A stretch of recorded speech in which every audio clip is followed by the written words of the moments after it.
Sean Mike coming to you guys with an album review of the Pentatonix self-titled album. So, like I said, if I start getting albums, I'm going to start doing reviews of them, and this is a great one to start with. I mean, Pentatonix, I heard of them, but I never really got into them until I heard the Can't Sleep Love song.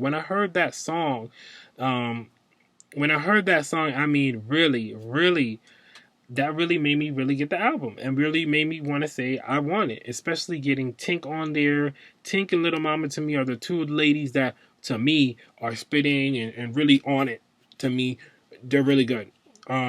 So to have her on it and singing and rapping and she's so good at both was such a great addition to that song. And once that song came out, I said I need to get this album.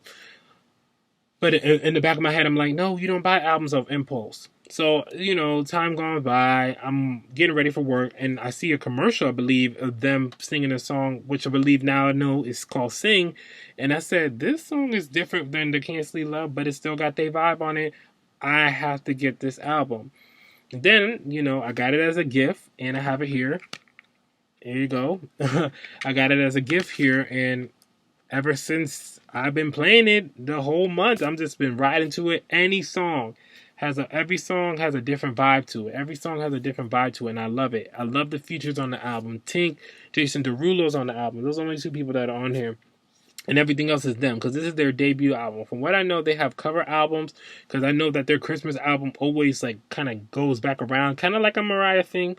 It goes back for sale again, kind of thing. From what I know, I'm an impulse buyer. I'm just jumping into this Pentatonix thing, and I'm just coming late. Don't hit me on it, and I'm just like, wow, they're on it. And talk about the harmonies on these songs. Okay, I will be here all day, but really on point. The songs that sold for me, that really made me say this album was really good. One song, Rose Gold, really love that vibe. That song has to be out on the radio, because to me, that brings a different energy, different vibe, and it brings off that groups are successful and they can do it. So I need that song to be out on the radio, need to be gone, because that song really has a good vibe, something different. And if you can get Can't Sleep Love, which I heard on the radio, you can get that song on the radio. Please get that one on the radio. That's a good song. Sing, like I mentioned before, I really love the vibe of it. It gives me a little Megan Trainery vibe about it, and I love that they have so much range to me. It has Megan Trainor with a little bit of Justin Timberlake, with a little bit R&B and soul of anybody from the 90s you like in this group. And I love that. I love that. And another song that really hit with me, other songs that hit with me, First Things First, I like that song. Ref, I like that song. What's some of the other songs that I was really feeling?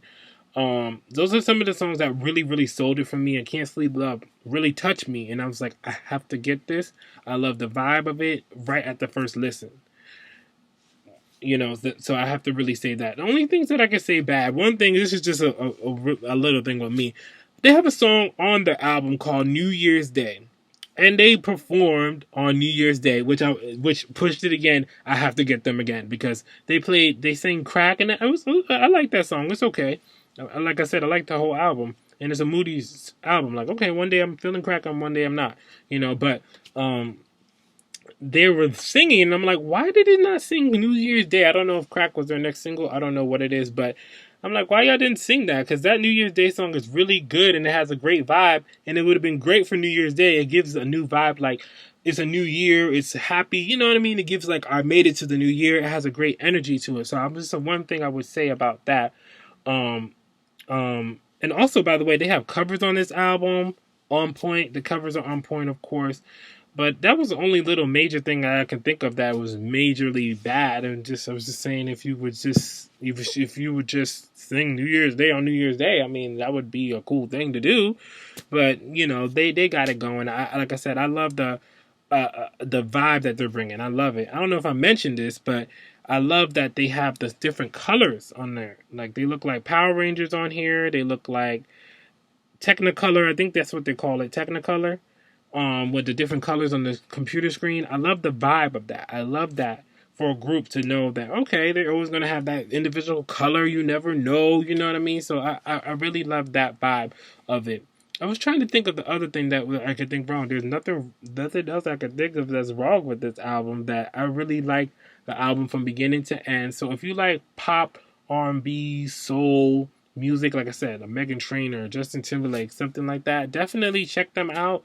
I'm gonna start following them and make to grow with them as artists because I look forward to what's next with them. But anyway, let me know in the comment down below. Have you bought the album? Do you have the album? Have you heard any of their songs before? Do you know more about them than me? Hit me up on my comments box down below. So this is Sean Mike coming to you guys with the album review with the Pentatonix self-titled album.